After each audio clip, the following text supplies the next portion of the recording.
Hello guys, mga kalala sexy. So, ako naman ngayon nandito sa aking lote. Ayan, dito sa bahay ng aking anak. So, yun ang laki ng buwig ng ng saging dito, yung saba. 1, 2, 3, 4, 5, 6, 7, 8, 9, 10, 11, 12. Hindi lang 12 yan, ang buwig. Meron pa dito sa likod. Ang dami oh. Ang lalaki na naman ito. Laki ng buwig na yan. Laki. Yan, laki ng buwig. O, diba? Ayan. Pag may tinanim, maiaanihin. So, ayan.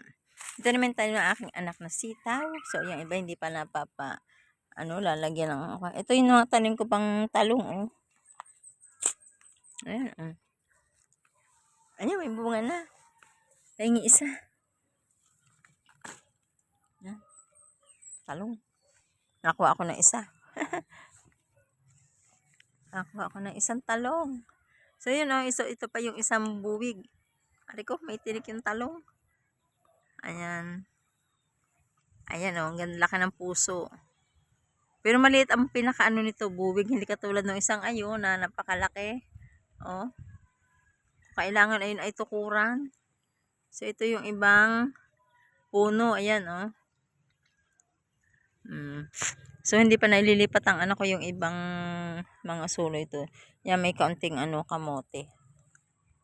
Ito yung mga tanim ko pa dating talong. Ayan, may na, oh. Ayan, may malinggit na. Yan pa rin naman ilang puno. Ayan, may bulaklak. Ayan, nakakuha ako ng isa. Malaki na. Malaki na ang talong. Ayan, oh. Ito pa yung mga dating kagyos. Ayan, kagyos. Ari, isa patay na. Ari, buhay pa. Ayan, ito ay mamumulaklak pa ito. Ayan, ito yung puno ng papaya. Kaliit. Namumunga. So, nakuha na ng ko iba. Ari, ito? Ibig sabihin daw nito, lalaki. Ayan, may malunggay. Yung aratilis to eh. Aratilis. May kalamansi. Kalamansi ang aking bunso. Ayan lang ka. May kalamansi. Munting halaman dito. So, yan, nilipat na dito yung poso. May kaunting, may maliit na tangki.